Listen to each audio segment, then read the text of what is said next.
নাদিয়া, তোর সমস্যা কি বলতো? তুই ভার্সিটির পরিবেশ নষ্ট করতেছিস কেন? এসব তুই কি বলছিস মিম? আমি কিভাবে ভার্সিটির পরিবেশ নষ্ট করলাম? ও, তুই কিভাবে নষ্ট করতেছিস জানিস না? ভার্সিটি এরিয়ার মধ্যে একটা ছেলের হাত ধরে ভার্সিটি ঢুকতেছিস, পরিবেশ নষ্ট হচ্ছে না? এক্সকিউজ মি, আমি নাদিয়ার হাত ধরে ভার্সিটিতে ঢুকলে ভার্সিটির পরিবেশ কিভাবে নষ্ট হয়? কিভাবে পরিবেশ নষ্ট হয় বুঝেন না? আপনার মতো একটা স্মার্ট হ্যান্ডসাম ড্যাশিং ছেলের হাত ধরে অন্য একটা মেয়ে এইভাবে ঘোরাঘুরি করলে আমাদের লোভ লাগে না? মানে বুঝলাম না, লোভ লাগবে কি জন্য? আমাদেরও তো তখন ইচ্ছা করে আপনার মতো একটা হ্যান্ডসাম ড্যাশিং ছেলের হাত ধরে ভার্সিটি আসি, ভার্সিটির ক্লাস বাদ দিয়ে তার সাথে চুটাই প্রেম করি।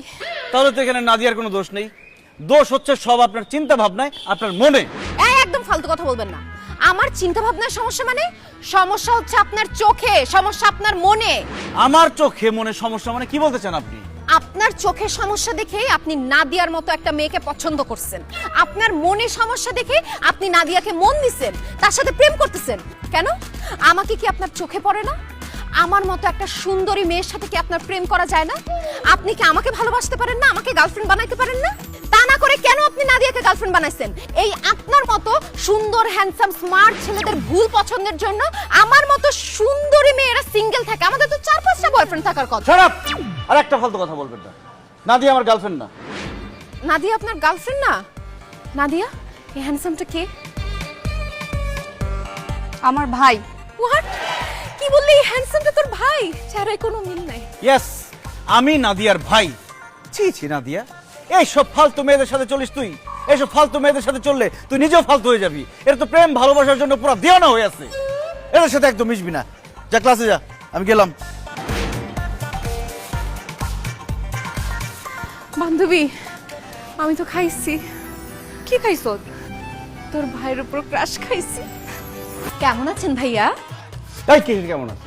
ফালতু বেয়াদব ইতর অসভ্য, কোন সাহসে তুমি আমাদের বাসায় ঢুকছো? আর কি হয়েছে? কার সাথে চিল্লাচিল্লি করতেছিস? কার সাথে আমরা চিল্লাচিল্লি করবো?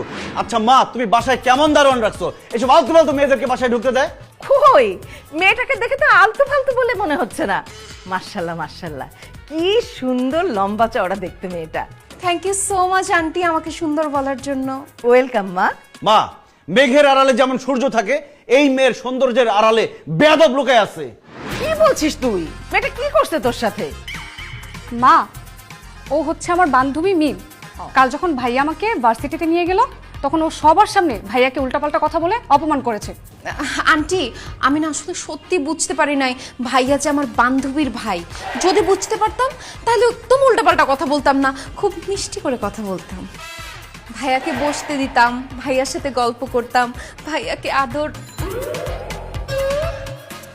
আদর করে চা পানি খাওয়াতাম। ভাইয়া যদি বিড়ি সিগারেট খায় সেটাও খাওয়াতাম। এই চুপ করো, তুমি আমার বাসায় কেন আসছো সেটা বলো। ভাইয়া, আপনার কাছে ক্ষমা চাইতে আসছি। বিশ্বাস করেন, কালকে আপনার সাথে খারাপ ব্যবহার করার পর থেকে আমি একটুও ঘুমাতে পারি নাই। কালকে থেকে কিচ্ছু খেতে পারি নাই ভাইয়া। নিজেকে না অনেক পাপী মনে হচ্ছে। ভাইয়া প্লিজ আমাকে মাফ করে দেন, আই এম সরি। আর তোমার সাথে আমার আরি, আমি তোমাকে জীবনেও ক্ষমা করবো না। যাও। এভাবে বলবেন না ভাইয়া। আপনি যদি আমাকে ক্ষমা না করেন তাহলে আমি ঠিক মতো খেতে পারবো না, ঠিক মতো ঘুমাতে পারবো না, কোনো কিচ্ছু করে শান্তি পাবো না ভাইয়া। প্লিজ আমাকে মাফ করে দিন। দিব না মাফ, করবো না ক্ষমা আমি তোমাকে। যাও, এখান থেকে যেতে বলছি, যাও। না, আমি যাবো না। আপনি আমাকে মাফ না করা পর্যন্ত আমি এখানে চিল্লাপাল্লা করে কাঁদতে থাকবো। ভাইয়া, ও কিন্তু পাগল আছে। ওকে মাফ না করা পর্যন্ত এইভাবে চিল্লাচিল্লি করে কান্না করবে। মাফ করে দাও তো। বাবা, একটা মেয়ে মানুষ এভাবে কাঁদছে, দেখতে তো কেমন লাগে। মাফ করে দে বাবা, মাফ। এই চুপ করো, যাও, তোমাকে মাফ করে দিলাম। থ্যাংক ইউ সো মাচ ভাইয়া। হ্যাঁ? জীবনে কখনো কারো সম্পর্কে না জেনে উল্টাপাল্টা কথা বলবা না। অবশ্যই ভাইয়া, আপনার কথা আমি অক্ষরে অক্ষরে পালন করব। ফ্রেন্ডস, মানে আমি কি আপনার বন্ধু হতে পারি? এই, তুমি আমি কি সমবয়সী যে আমরা বন্ধু হব? ঠিক আছে, রিয়েল লাইফে না হোক, ফেসবুকে তো ফ্রেন্ড হতেই পারি। আপনার আইডিটা বলেন, আমি আপনাকে অ্যাড পাঠাচ্ছি। ইম্পসিবল, তোমার মতো ফালতু মেয়েকে ফেসবুক ফ্রেন্ড বানানোর কোনো ইন্টারেস্ট আমার নাই। ভাইয়া তাহলে আপনার ফোন নাম্বারটা দেন, প্রয়োজনে অপ্রয়োজনে কল করে আপনার খোঁজ খবর নিব। 01। এই কিসের 01? আমার ফোন নাম্বার আমি তোমাকে দিব না। ঠিক আছে ভাইয়া, তাহলে আপনার ইমেল আইডিটা দেন, আপনাকে মাঝে মধ্যে ইমেল করব। ইমেল আইডি কেন? আমার রক্তের গ্রুপ তোমাকে আমি বলবো না। নাদিয়া ওটা যাইতে বলো এখান থেকে। চল। ভাইয়া এই, এই, দোস্ত, তোর ভাইটা না একটা কড়া মা। মা, আপনার ছেলে খুব ভালো মানুষ।